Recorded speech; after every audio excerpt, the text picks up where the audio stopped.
There's a strange assumption we all live with without ever really noticing it. The belief that sleep is simply a period where consciousness turns off and then, like a lamp plugged into a wall, turns back on again in the morning. But consciousness rarely behaves like a switch. It moves, stretches, bends. It modifies itself in ways neuroscience is still trying to name. And somewhere inside that subtle space between awareness and oblivion, something unusual seems to happen. Our inner world loosens, the everyday boundaries blur. Memory becomes untethered, and the sense of self we cling to during the daylight hours becomes porous. Many ancient traditions assumed this nightly event was more than rest. They believed something actually travelled. The body remained, the pulse slowed, but the essential you, whatever that may be, continued somewhere else. Not heaven, not a dreamland exactly, but a transitional region that hovered between worlds, holding traces of memory, imagination, and something more enigmatic. Even now, long after science has claimed territory over the mind, this idea hasn't disappeared. If anything, it quietly reappears in stories people whisper about lucid dreams, astral memories, precognitive images, and those unsettling moments when the dream feels more real than waking life. So here's the real question. When your body falls asleep, does your consciousness fully stay inside your skull?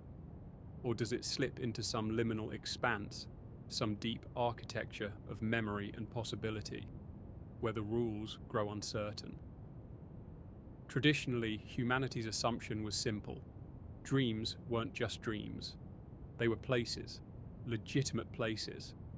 Dim realms populated by ancestors, gods, or fragments of your own forgotten identity. It's remarkably modern of us to assume dreams are nothing more than neurons firing through random associations. Even neuroscientists hesitate with that explanation now, because the activity that happens during REM doesn't quite match randomness. Some structures activate strategically, emotional centers amplify, visual areas intensify, autobiographical memory reorganizes, and strangely, the default mode network, the part of the brain tied to sense of self, remains active in patterns eerily similar to waking thought. It's almost as if consciousness keeps its engine running, but drives through a different geography.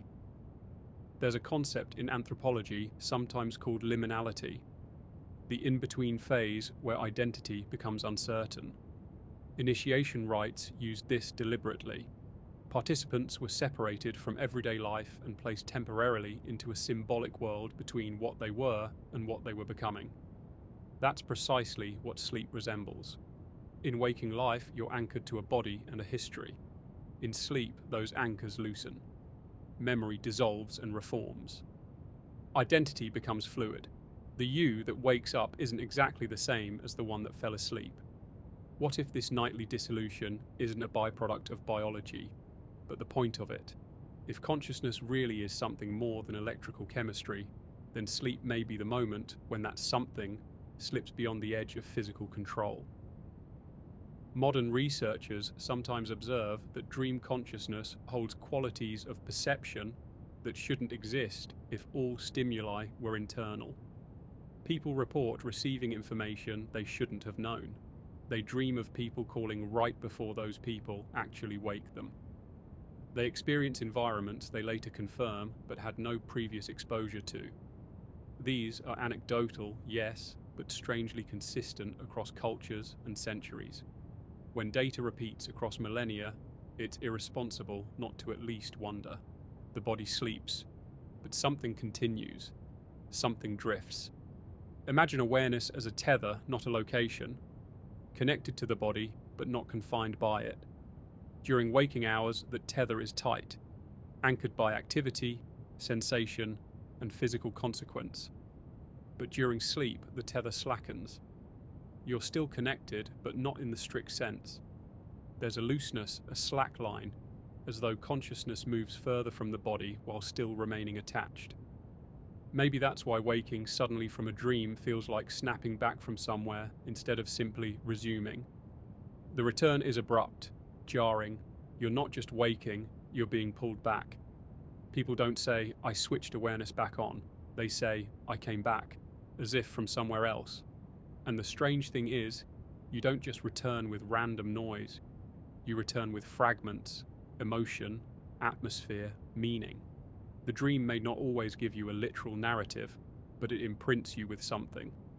Even the trivial dream leaves behind residue you can't fully shake. It's as if whatever consciousness touched left traces inside you, like chalk on skin after brushing past a wall you didn't know existed. Consider memory. During sleep, the brain reorganizes what you experienced throughout the day, filing, deleting, strengthening. When this happens, emotional memory becomes prioritized. That's critical, because memory isn't simply recollection, it's identity. The self is a chain of memory moving forward. If memory reorganizes during sleep, that means the self reorganizes. So each night, identity dies slightly and reforms. Dreams aren't random intrusions, they're part of the rearrangement process. But why does the rearrangement come with multisensory landscapes, symbolic imagery, and deeply personal narrative? Why does the process of memory reconfiguration require a world-like stage? Perhaps because identity formation isn't mechanical, it's experiential. Consciousness doesn't update like a hard drive, it adapts through experience. Maybe memory has to be re-remembered through symbolic space, through inner landscape, through some domain where the rules of identity can dissolve and reform. So what exactly is this domain?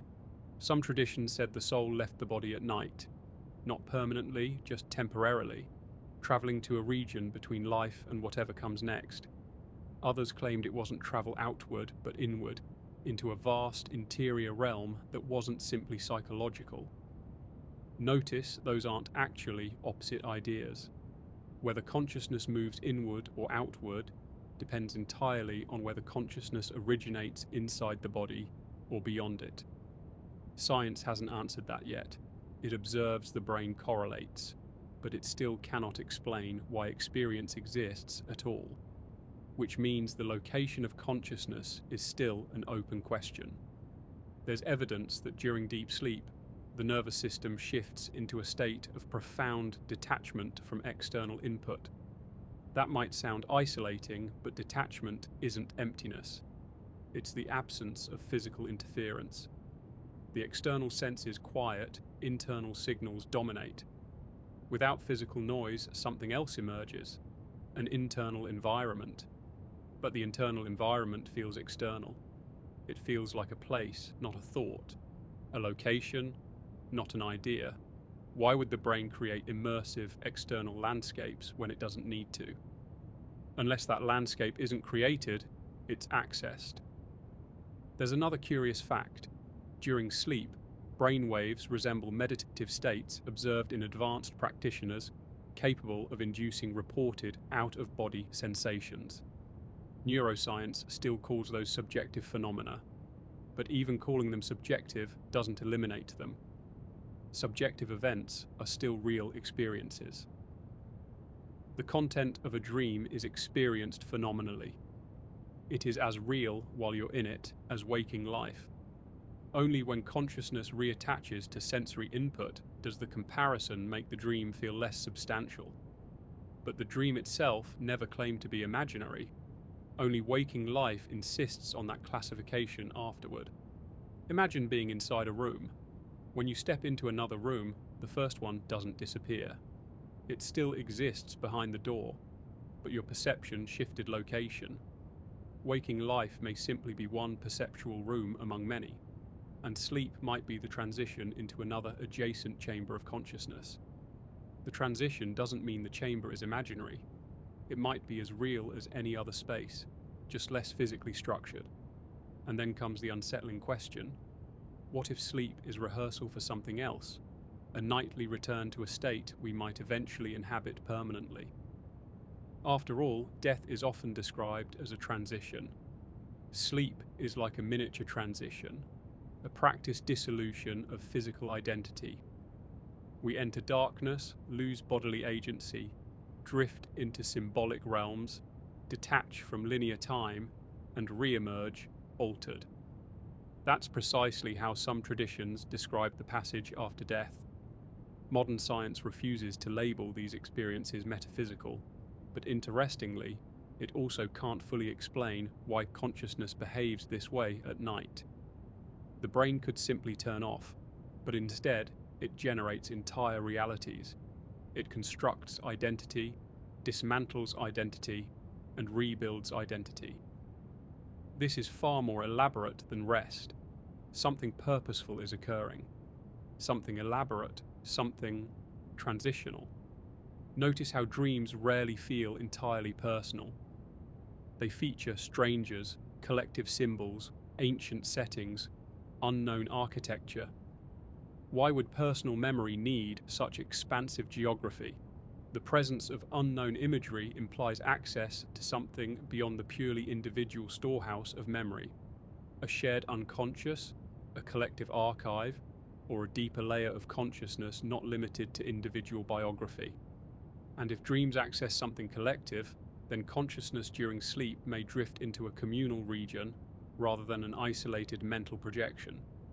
In ancient belief systems, the dream world was shared. Not metaphorically, literally shared.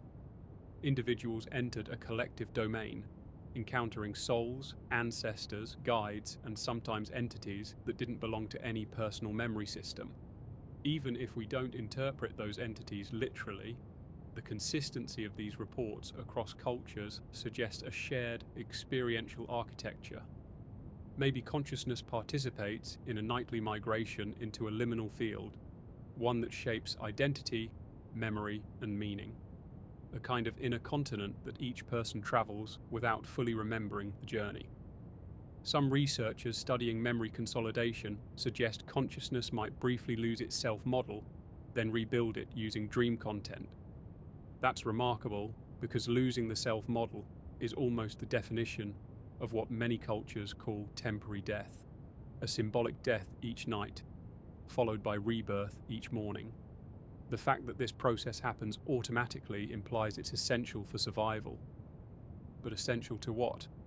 Physical coordination, emotional balance, or something deeper? Here's one more thought to hold for later. Maybe consciousness isn't merely inside the body dreaming about somewhere else. Maybe the body is the temporary vessel, and consciousness spends most of its time in an underlying realm, but focuses into physical attention during waking life. Sleep might be the return to its native environment. The most curious thing about the drifting state of sleep is that even the simplest dream feels like a merging of personal memory with something utterly foreign. You may walk through a house you don't recognize, yet feel as if you've been there many times. You may encounter someone whose face you've never seen, yet speak to them with intimacy. The dream self accepts the unfamiliar as familiar. This raises a quiet but profound question. How does awareness recognize something it has no record of knowing? Where does that recognition come from? Modern psychology tries to solve this by insisting the brain randomly combines stored fragments into new patterns. But fragments of what? Many dream landscapes contain architectural forms that don't exist, languages we've never learned, and environments that seem constructed by some underlying intelligence rather than random assembly. People report encountering symbolic systems with internal logic, dream alphabets, dream laws, dream geographies. They navigate night after night as if returning to districts in some vast interior territory. It's hard to dismiss these as accidental. Random systems don't sustain consistency. Consciousness, however, does. There's something unusual about the way memory behaves during sleep. It stops obeying time. Past events mix with imagined futures. Childhood settings merge with adult concerns. It's as if consciousness folds time inward, turning linear moments into a fluid continuum. If time is collapsed, then identity might also be partially dissolved, because identity depends on memory arranged chronologically. Without time, memory stops being history and becomes presence. Everything becomes now. If everything is now, then who exactly are you in that moment? Not the past self, not the future self, not the present self. something between, a liminal identity navigating a liminal environment. The body isn't present, but experience continues. Think about that carefully. You are still experiencing without a body. The body remains asleep in bed while your experience continues somewhere else, stabilized by a sense of continuous selfhood that floats free of physical sensation. Philosophers call this disembodied consciousness. Neuroscience still can't quite explain why the self persists without sensory input.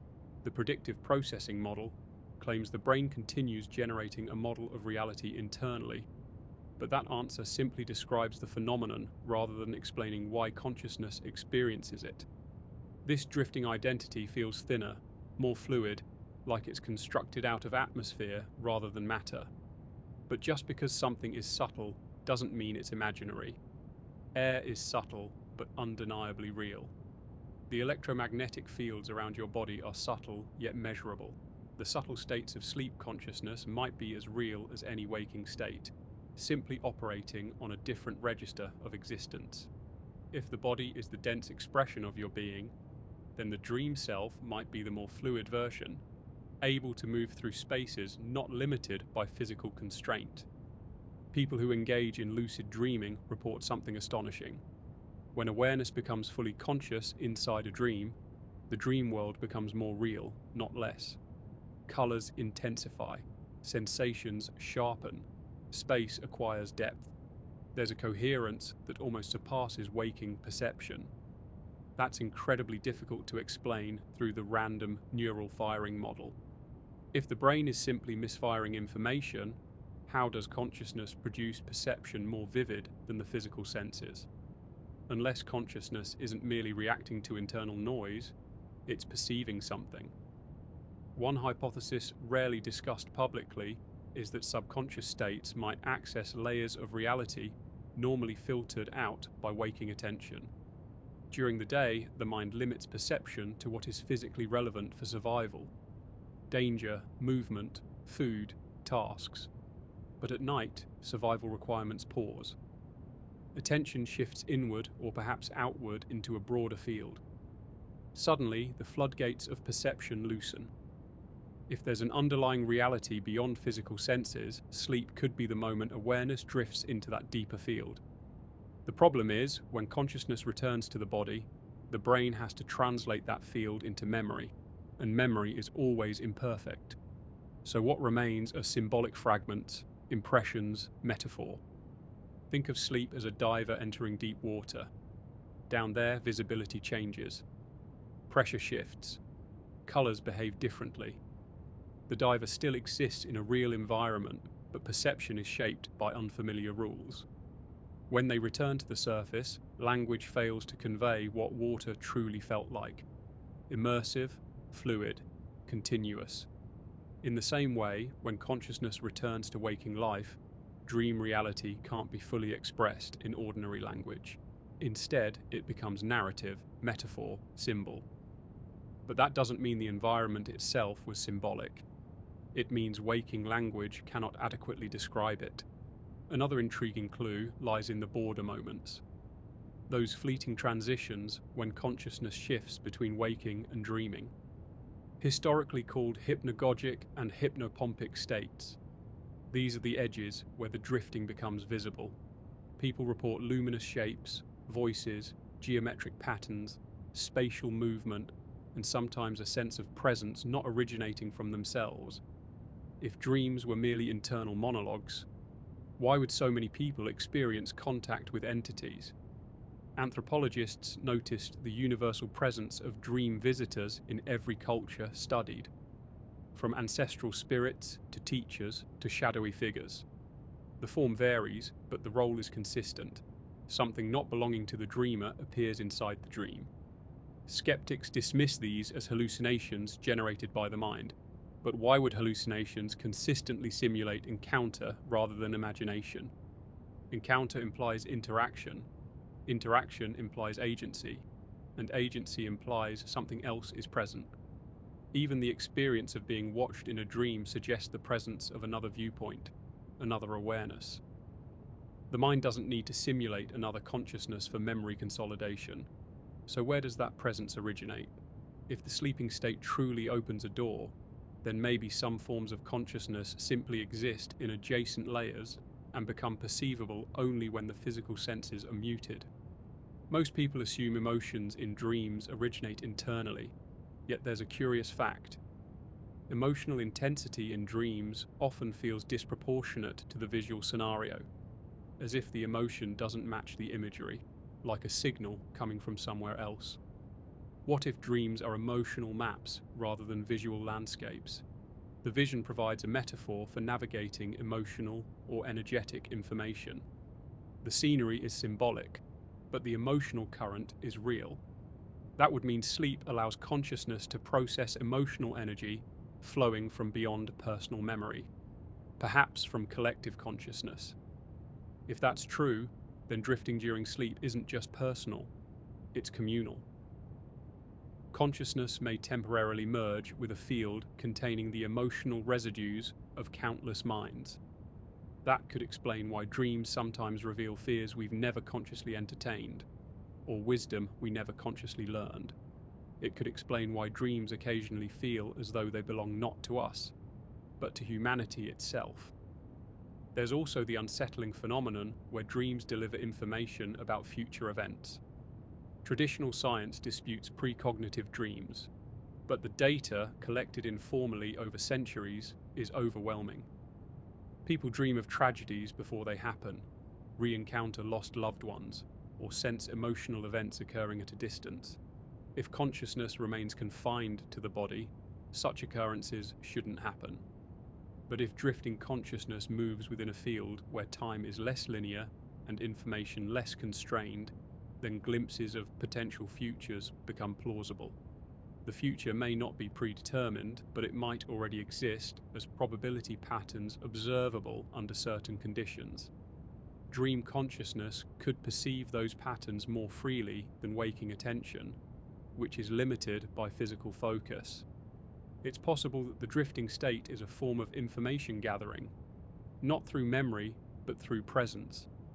When awareness slips beneath waking perception, it may access layers of reality normally hidden behind physical distraction.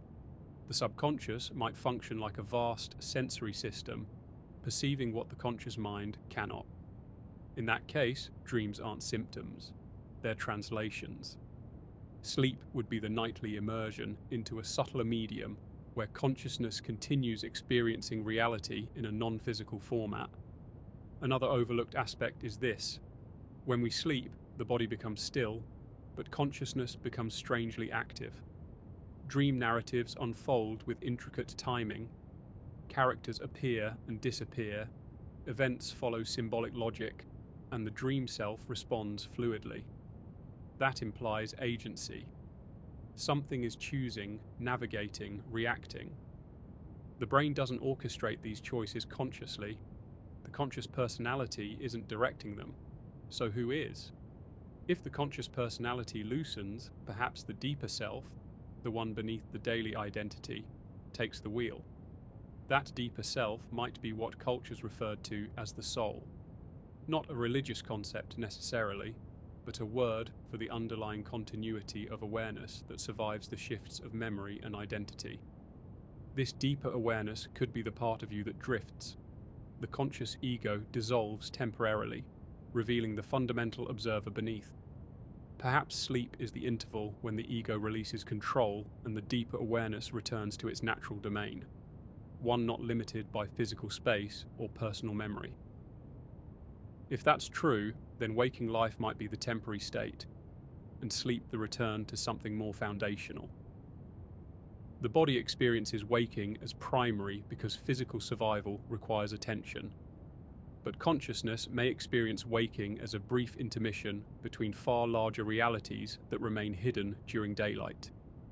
Then comes the delicate idea many traditions hinted at quietly.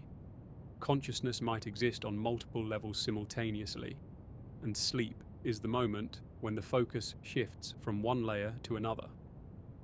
Like depth of field in photography, focus changes but nothing disappears. When you focus on the foreground, the background blurs but still exists. When you focus on the background, the foreground fades but hasn't vanished. Waking life is the foreground. Dream existence is the background. Sleep simply reverses the focus. What we call drifting might be the transition of attention from foreground to background consciousness. And what happens if that background consciousness is continuous, existing even when the physical brain shuts down permanently? Sleep could be revealing the structure of existence beyond the body, not metaphorically, but literally. When the body dies, consciousness might enter permanently into the domain it visits each night. In that interpretation, sleep becomes a nightly rehearsal for continuity beyond physical form. A lesson in letting go. A quiet reminder that awareness doesn't end when the body stops engaging with the world. Each dream might be a brief visitation to the deeper field consciousness calls home. The drifting, then, isn't a mystery. It's a return. Not an escape from the body, but a re-entry into the larger environment from which waking life temporarily separates us. The internal monologue dissolves into feeling, image, and drift. You stop narrating and start experiencing without words. That transition reveals something subtle. Language isn't consciousness. It's just its operating tool during waking life. When language fades, consciousness doesn't fade with it. It simply continues in a different format. This alone suggests that the core of awareness isn't bound to the verbal mind. We spend our days assuming that thinking equals awareness, but the drifting of sleep proves thinking is merely one mode of consciousness. The deeper awareness continues whether the verbal mind is active or silent. If identity persists without language, then identity must exist at a layer beneath thought. And if thought is not required for awareness, then awareness must already be operating in a field without physical anchors. Which begins to sound suspiciously like the descriptions ancient traditions offered when trying to describe what survives the body. Not the thinking mind, but the observing awareness beneath it. The drifting state seems to reveal a layered consciousness. The conscious ego dissolves. The emotional field expands. The symbolic mind awakens. Something observes it all without commentary. Something watches the dream even while participating in it. Most of us never notice this observer because we're too absorbed in the imagery. But if you slow your awareness during a dream or lucid state, you can sense the quiet witness that isn't quite part of the storyline. This witness feels continuous across many nights, unaffected by the changing narrative. That continuity is peculiar because memory is fragmented in dreams, but the observer isn't. Memory resets, but awareness doesn't. That hints at an aspect of you that isn't built from memory or biography, something foundational. If dreams are visited by a different version of the self, one not limited by personal history, why does that self feel more authentic than the waking personality? People often report that the dream self carries a familiarity beyond their waking identity, as if waking is the mask and dreaming the removal of it. If that's true, then sleep is less a descent into the subconscious and more a lifting of the veil of the personality we use during waking life. The drifting could then be the return to original awareness, whatever existed before identity was constructed through life experiences, and perhaps that original awareness continues long after the body stops functioning. We tend to assume birth creates consciousness, but what if consciousness simply enters the physical body and then returns to a broader state at night? Not because the body is inadequate, but because consciousness isn't fully confined by biology. It's anchored, but only lightly. When you dream, you act without a physical body. You move without muscles.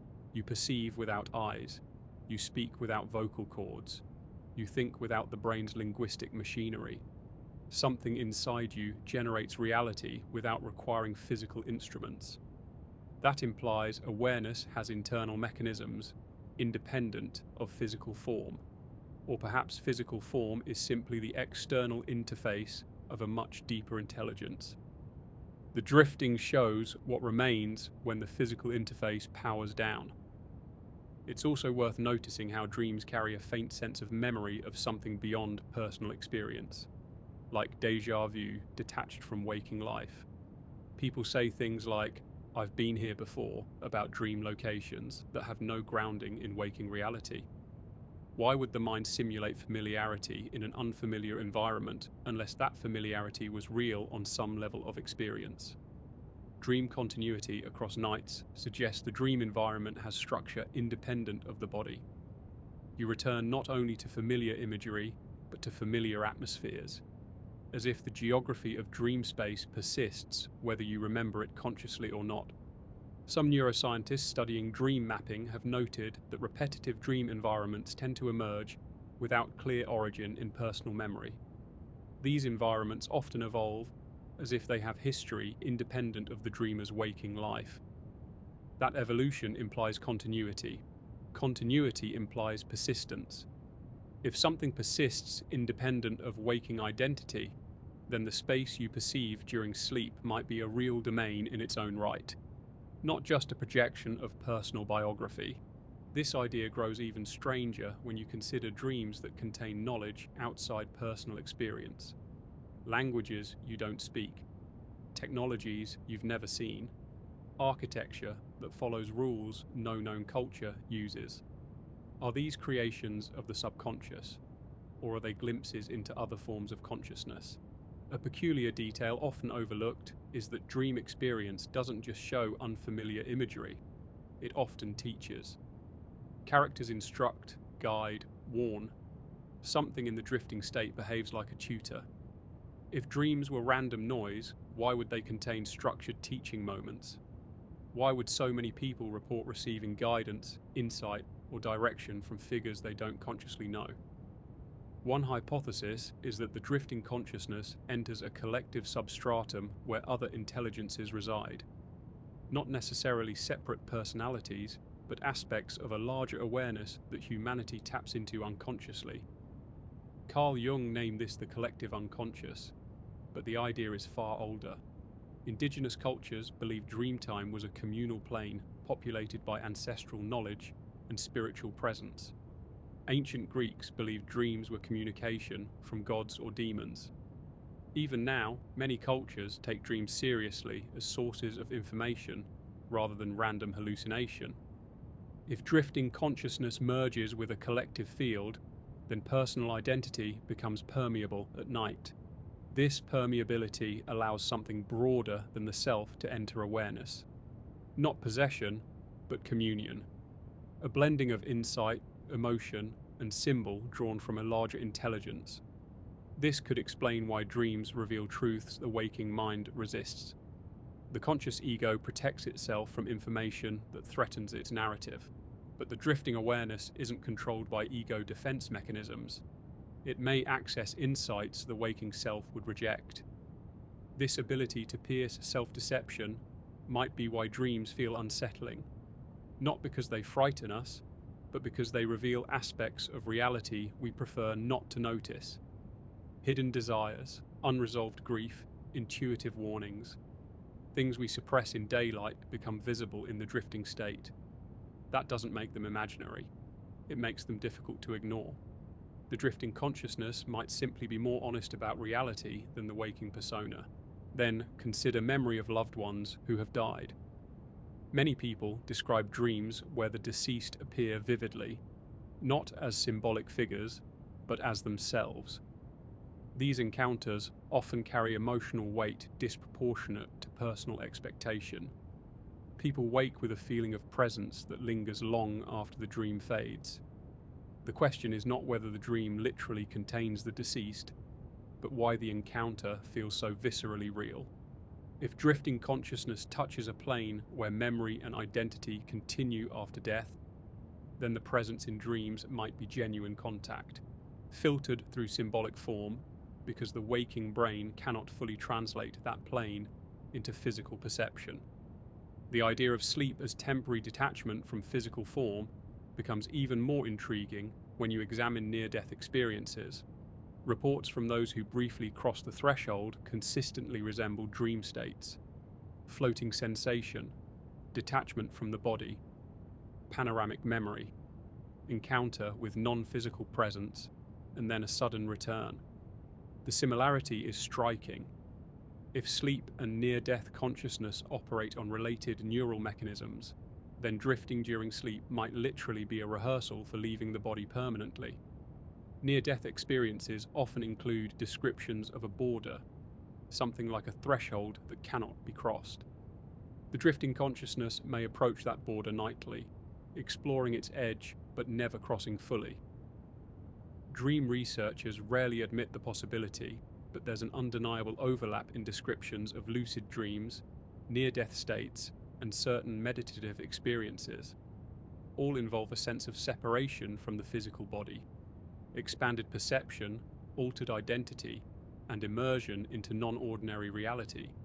It's as if multiple doorways lead into the same underlying domain, a domain usually hidden beneath waking attention. Sleep may simply be the most common doorway, accessible to everyone, every night, without effort. Another element worth examining is the dream body itself. When dreaming, you occupy a body, but that body isn't physical, yet it feels physical. You walk, touch, see, hear, using sensory systems that don't correspond to your sleeping flesh. Where does that body come from?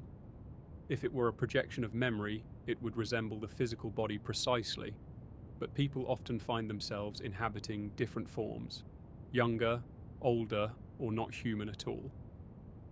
The dream body seems adjustable, adaptable, and fluid. It behaves like an energetic form rather than a physical one, something you step into rather than something you're confined by. If drifting consciousness naturally occupies a non-physical body at night, then physical embodiment might be temporary. The dream body could be the native form of awareness, and the physical skeleton merely a costume worn during waking existence. When the body sleeps, the costume rests, but the awareness returns to its more natural vehicle. This interpretation aligns with mystical traditions that describe the subtle body or astral body, concepts long dismissed by materialist philosophy, yet strangely consistent across cultures that never communicated with one another. Perhaps the drifting isn't travel at all, but a shift of focus from physical form to subtle form. The subtle form might already exist continuously, merely overshadowed by physical attention during the day. At night, the subtle form reasserts itself, and awareness remembers what it truly is. And if the subtle form persists through death, then sleep reveals the architecture of existence that lies beyond physical life, not symbolically, but directly. What seems like a dream might actually be consciousness returning to its native dimension each night, like a traveler visiting home between daily tasks in the physical world.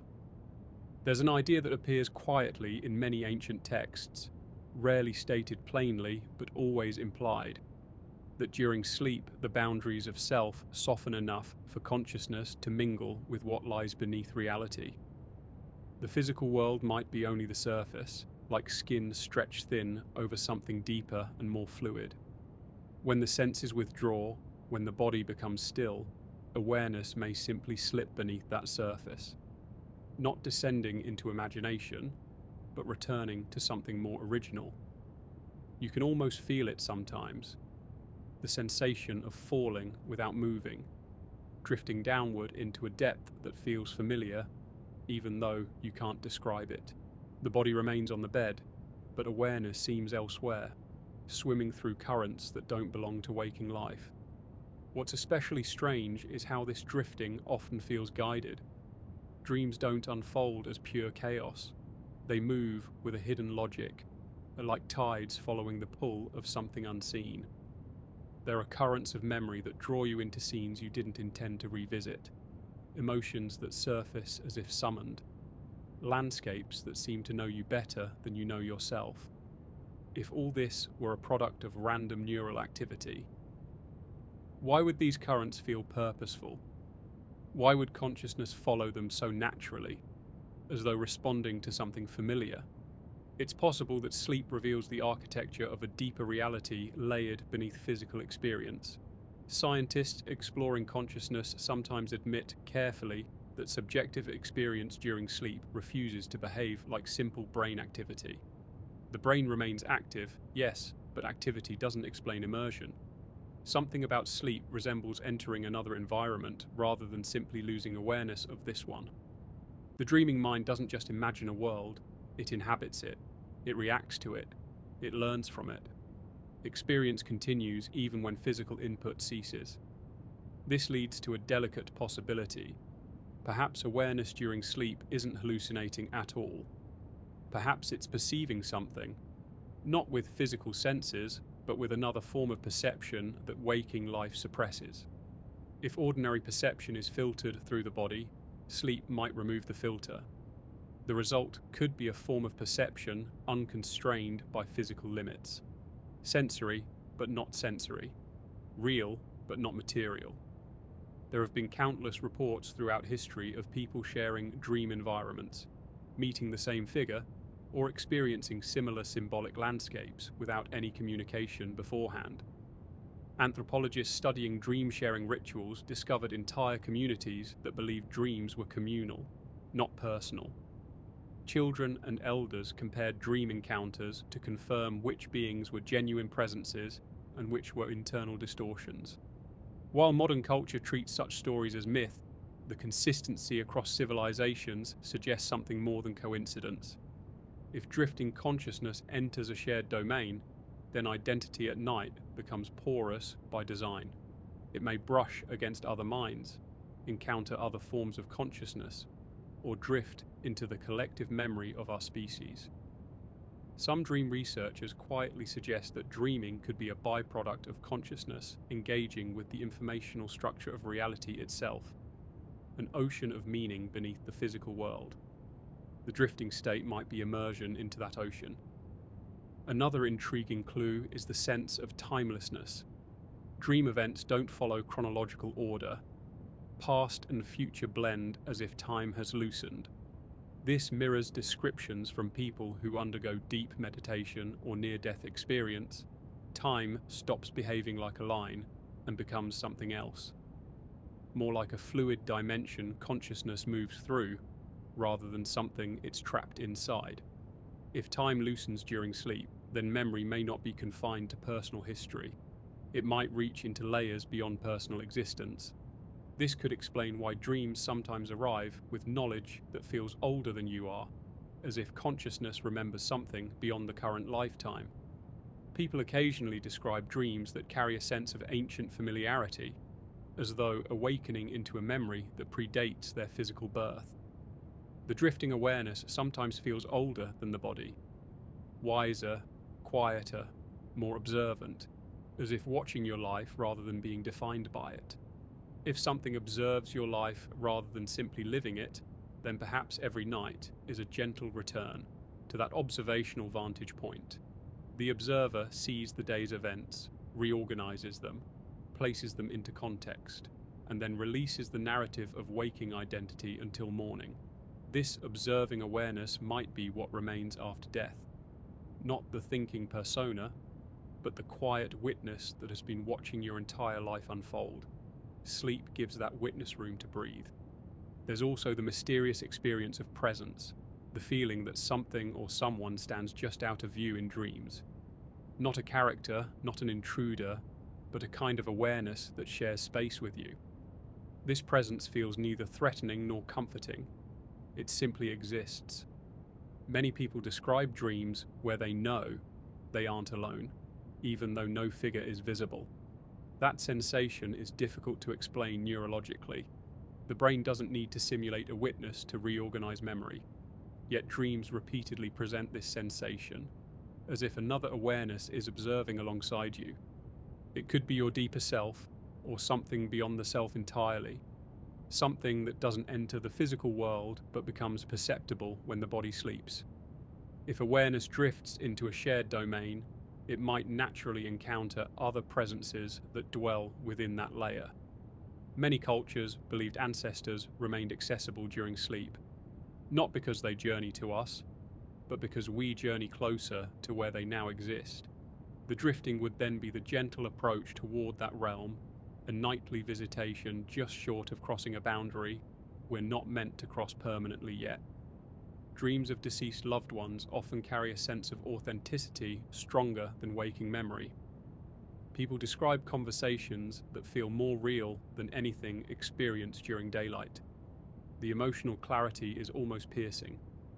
If consciousness returns to a subtler realm at night, then perhaps those who have crossed beyond physical life simply reside closer to that realm permanently. When you drift, you come nearer to where they now exist. Not metaphorically, but spatially in a non-physical sense. In this interpretation, sleep isn't just biological rest, it's a reconnection. Awareness might drift to a layer where the boundary between the living and the departed becomes thinner, where presence doesn't require physical form. Perhaps this is why dreams sometimes feel more meaningful than waking events. We're touching a domain where existence is not fragmented by time, identity, or physical separation. Carefully consider this. If the drifting state is a return to a deeper layer of consciousness, then waking life might actually be the interruption. Daytime identity could be a temporary narrowing of awareness required for functioning in a physical world. Sleep then might be the restoration of our wider state. We are broad beings experiencing a narrow world during waking hours. At night, awareness stretches again, returning to the quiet expanse it never truly left. A complete shutdown isn't quite the right term, because the machinery doesn't stop. Instead, it reorganizes. Think of consciousness like a traveler forced into a different vehicle, as if the waking mind were a bright daylight landscape, and the dreaming mind were a kind of moonlit ocean. Waves instead of roads, reflection instead of direction. The body is lying motionless, but awareness is still roaming somewhere. And perhaps that roaming is what ancient traditions interpreted as a temporary departure of the soul. Modern neuroscience would insist that consciousness doesn't leave the body at all. But the question is, does the brain's interpretation of self momentarily lose its anchor? That's more complicated. Memory is normally tied to the structure of waking reality. During sleep, however, the brain edits and disposes of unnecessary data, but it also experiments combining fragments of experience in ways that could never be allowed to exist when fully awake. Pieces of forgotten childhood mix with the anxieties of tomorrow, and scenes appear that seem to have no logical origin, yet they feel deeply personal, as if something is trying to communicate with us from beneath our own history. Dream researchers have suggested that much of dream content is simply memory consolidation, a biological housekeeping procedure, and yet even the most dedicated scientists admit that dreams behave too symbolically to be explained by memory filing alone. Why the elaborate narratives? Why the sense of being in another place entirely, sometimes so eerily real that waking up feels like returning from a journey? If dreams were merely neurological noise, why would the mind bother giving them structure? Why create emotion, plot lines, or landscapes? Some dreams seem built deliberately, thoughtfully, uncomfortably aware of us. We like to imagine that we're in control of experience, but in dreams, we're rarely directing anything. We witness, we participate, but we don't rule. And that loss of control can be unsettling. It suggests that part of the mind not only operates without us, it might not even be interested in our approval. There is a peculiar moment that occurs in deep dreaming, something known informally as the observer effect. People sometimes report a subtle shift in perspective, noticing themselves watching the dream rather than being inside it. This observer has no physical form. It's simply a point of awareness, almost like an invisible camera moving through scenes. Who exactly is watching? Neuroscience attributes this to metacognition. Psychology calls it reflective consciousness, but older philosophies said that this silent witness was the soul itself observing its temporary departure from physical concerns. It wouldn't be correct to jump to supernatural conclusions, but it also wouldn't be honest to exclude them from consideration. If consciousness can split into actor and observer, then what exactly is the observer made of? A mere brain state, or something the brain hosts rather than generates? Across cultures, there's an almost universal belief that dreams are travel. Not fantasy, not hallucination, travel. The ancient Egyptians believed the dream self was a different body that could move freely through the hidden world. Tibetan traditions saw dreams as rehearsal spaces for navigating consciousness after death. Indigenous American tribes saw dreams as journeys into the spirit world where guidance could be sought. These beliefs are strikingly consistent, and they emerged from civilizations that never met each other. It raises an interesting possibility. Maybe human beings simply recognized something in their nightly experience that modern society chooses to ignore. That every night a part of us goes somewhere unfamiliar, returns with cryptic stories, and vanishes again before morning. One of the strangest things about dreaming is how quickly we forget the details once we awaken. It fades like mist under sunlight. Yet certain dreams burn into memory so powerfully that they feel more real than everyday life. This inconsistency is suspicious. Why would the mind erase ordinary dreams but preserve the truly strange ones? Neuroscientists might answer that emotionally charged dreams form stronger neural patterns. But that doesn't explain why those emotionally charged dreams often feel less like inventions and more like encounters. A place we visited, a person we met, a message we received. It's hard not to wonder whether dreams become memorable only when they involve something outside the usual boundaries of our mind. The familiar vanishes, the unfamiliar remains. Memory is a fragile construct. Experiences get filtered and rewritten constantly. But dreams bypass certain filters. They don't negotiate with logic. They don't request permission from our beliefs. They simply arrive. In waking life, we categorize everything. We decide what's possible, what isn't, and what we should ignore. In dreams, none of those rules apply, which means dreams can present us with ideas we would never accept while awake. You could stand before a person who claims to be someone from decades in the future, and instead of questioning reality, you just listen. You might meet a deceased relative and never once consider the impossibility of the reunion. The normal laws collapse, and the mind behaves as if these encounters are perfectly natural. But why? Why would the brain accept these encounters so readily unless some part of it recognizes them? There is also that unsettling phenomenon of dream telepathy. Reports of two people dreaming similar or identical situations at the same time. Science tends to file these away as coincidence or retroactive reconstruction, and that could be true, but the persistence of such accounts across history suggests at the very least that humans intuitively feel dreams are shared terrain.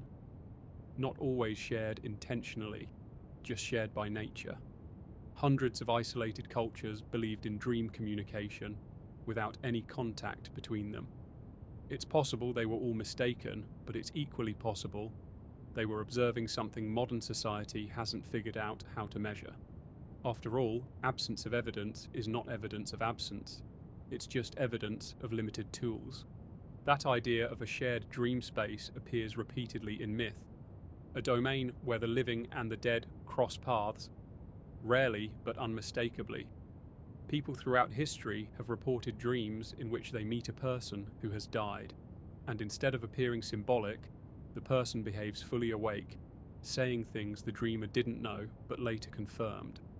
Again, not scientific proof, but repeated enough times to suggest there might be something occurring beyond imagination. We treat dreams as personal illusions, yet dreams often behave like conversations with something other than ourselves. And sometimes these conversations reveal information we shouldn't have access to. It might be safer to say that during sleep, awareness doesn't stay entirely local. It expands, stretches, and touches regions the waking mind can't normally reach. And maybe this is why we wake up sometimes with a feeling we can't explain.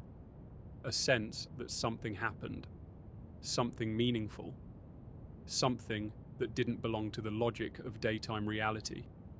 We don't remember details, just a residue of significance, like a note written in invisible ink.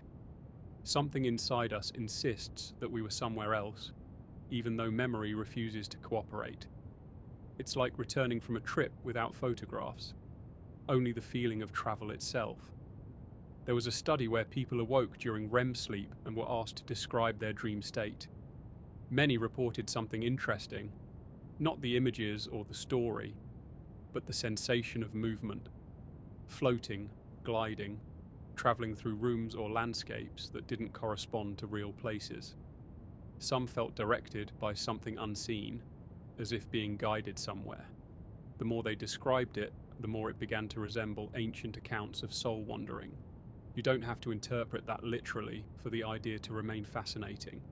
Perhaps the brain simulates motion internally, reflecting the natural tendency of consciousness toward exploration. Or maybe consciousness actually requires motion. Maybe stillness isn't a native state. After all, even in space, particles vibrate. Stillness might only be an illusion created by perspective. Dreams give us a space without physical consequences. There, we can experience emotions we repress, confront memories we hide from ourselves, and question realities we never dare question while awake. Yet, there's an eerie implication hiding beneath that privilege. If dreams are a mental simulation, who designs it? If dreams are unconscious expressions, what exactly is unconsciousness expressing? And if dreams are glimpses of a hidden world, why are we allowed to see it only when our physical senses are offline? Possibly the mind isn't inventing these landscapes at all. It might be remembering them, recognizing them, returning to them. Some neuroscientists have quietly suggested that the unusual physics of dreamscapes, where distance doesn't matter, time collapses, and identity shifts, strangely resemble the mathematics used to describe non-local consciousness in quantum theory. The idea isn't mainstream, but it's discussed seriously enough to raise eyebrows. If consciousness is non-local, meaning not confined to a single point in space, then sleep might be a temporary reduction of physical anchoring. The body sleeps, the senses disengage, and awareness becomes free to roam places it normally can't access. From a biological perspective, that sounds poetic but unlikely. From a metaphysical perspective, it sounds like exactly what the ancients were describing thousands of years ago. What makes this particularly intriguing is that dreams don't always follow the path of memory. They sometimes move toward the unfamiliar, the unknown, the future. People occasionally have dream experiences that predict real events in uncanny detail. We tend to brush these aside as coincidence or selective recall. But even coincidence requires a matching pattern. Why do these patterns occasionally emerge at all? Perhaps the brain glimpses future possibilities the same way it replays past memories. Because time inside consciousness may not behave the way time behaves outside it. Even if we take the most conservative scientific view, there's still something extraordinary about what sleep does to identity. It interrupts the continuity of the self. When you fall asleep, awareness disappears. When you wake, another awareness takes its place and declares itself to be the same person. But is it actually the same? Or is something reassembled, slightly altered, with pieces that don't always fit perfectly? You've probably noticed mornings where you wake up with a feeling you didn't have the day before. An unexplainable sadness, excitement, dread, or calmness that seems to arrive from nowhere. These emotional residues don't seem linked to anything that happened the previous day. They feel imported, as if brought back from some place memory can't access. If consciousness were purely biological, sleep should be a simple reboot. Everything should return to baseline. But instead, we sometimes wake up radically transformed by something we can't describe. The mind is notoriously reluctant to confess its hidden activity, but it leaves fingerprints. And dreams are those fingerprints, smudged, incomplete, but impossible to ignore. Something touches us during sleep, something that doesn't exist in daylight awareness. Something that communicates in symbols rather than language. Something that doesn't require physical senses to be recognized. It's possible that we aren't just drifting inside our own heads. We might be touching a boundary between internal and external consciousness without realizing the difference. You might notice how often dreams involve thresholds, doors, hallways, staircases, long corridors, windows opening onto strange skies. These motifs appear regardless of culture or time period. The brain doesn't randomly choose architecture. Thresholds represent transition, movement, crossing into other domains.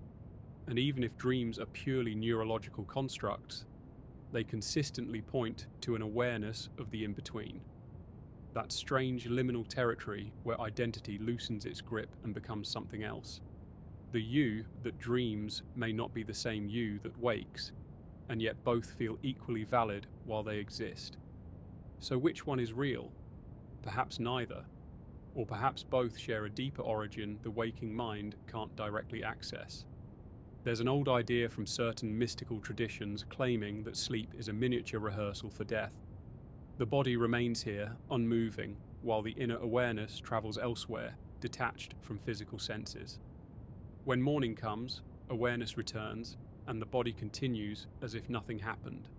But consider how many ancient cultures insisted that dreams were messages from ancestors, or meetings with beings not bound by physical form.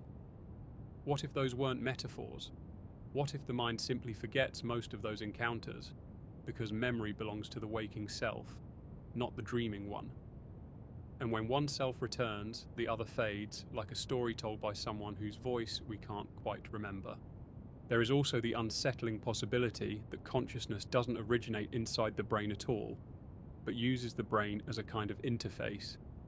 In that view, sleep doesn't shut down consciousness. It merely disconnects it from sensory input. Imagine unplugging a device from one network and letting it connect to another, one that is usually blocked by the overwhelming noise of waking reality. During sleep, that noise goes silent, and in the quiet, something else might come through. Not necessarily something external in a supernatural sense, but external relative to what we normally consider self. Consciousness could be a guest every day, arriving through biological conditions, but not entirely defined by them. When those conditions shift during sleep, consciousness might briefly remember where it originally came from. And perhaps that's why the most profound dream experiences feel like remembering instead of imagining. Sometimes a dream doesn't introduce new ideas, it reveals old ones that were buried, a landscape that feels familiar even though we've never seen it, a person we somehow recognize, a sensation of returning somewhere rather than discovering it. Many people report dreams of vast spaces, endless fields, cosmic horizons, immense structures that seem older than memory. They don't feel invented, they feel visited, and when those images fade, we're left with an ache, a longing, as if something meaningful is slipping away just before we can name it. The mind tries to pull us back into waking reality, but part of us hesitates, reluctant to leave whatever place we were just in. The brain states during deep sleep reveal something else that's quietly astonishing. When consciousness appears nearly absent, neural activity sometimes reorganizes into patterns associated not with thought, but with integration. It's as if the brain is running a silent communication between its deepest layers. Some neuroscientists speculate that during these moments, the brain may be attempting to merge present identity with something older. Perhaps genetic memory, perhaps subconscious structures, perhaps something that predates individual existence altogether. If that's true, then dreams might be less about personal psychology and more about collective consciousness, an ancient archive that every human visits nightly without realizing its significance. Even if we stay grounded in neuroscience, sleep remains one of the most mysterious states the human organism enters. We assume it's just rest and recovery, but the truth is almost embarrassingly empty. We still don't know why consciousness needs to disappear for the body to repair itself. We don't even know why consciousness returns. Something about sleep hides information rather than revealing it, and the closer we get to understanding it scientifically, the stranger it seems. Because at the core of sleep science is a quiet admission. We don't know where awareness goes when it's offline. We only know that it comes back every morning as if it travelled somewhere. There are countless reports of people waking from dreams with knowledge they never learned. New languages, unfamiliar music, complex solutions to problems they struggled with for years. This suggests that while the body rests, the mind continues learning or encountering information without physical input. Where does that knowledge come from? Perhaps the brain synthesizes it, or perhaps it receives it. Either possibility is equally haunting, because it hints that consciousness may be accessing information streams we don't understand. And if consciousness can access unknown information, then dreams might be more than personal narratives. They might be exchanges. Between what and what remains an open question. There is a boundary most people notice right before they fall asleep, a drifting sensation, a gentle slide, as if the mind lets go of something heavy. In that moment, awareness feels unanchored, not fully awake, not yet dreaming. That twilight moment often produces strange imagery, flashes of places, faces, or sentences spoken by voices we don't recognize. These hypnagogic moments seem like previews of a world just beneath everyday reality. And if we pay attention, they sometimes feel like invitations, something quietly opening, something waiting on the other side of awareness. It's subtle, but unmistakable, a thin veil, gently moving. All of this leads to a possibility that feels both unsettling and oddly comforting. Maybe consciousness doesn't stay in one place at all. Maybe it drifts, not wandering aimlessly, but returning to a realm that is always present, hidden beneath waking perception. A place that isn't entirely memory or imagination or biology, but something in between. Somewhere the living pass through nightly, forgetting that they ever arrived. And maybe the reason we can't fully remember these experiences isn't because they didn't happen, but because we're not supposed to bring them back intact. The invisible architecture of reality might be too complex to carry into daylight without losing its meaning.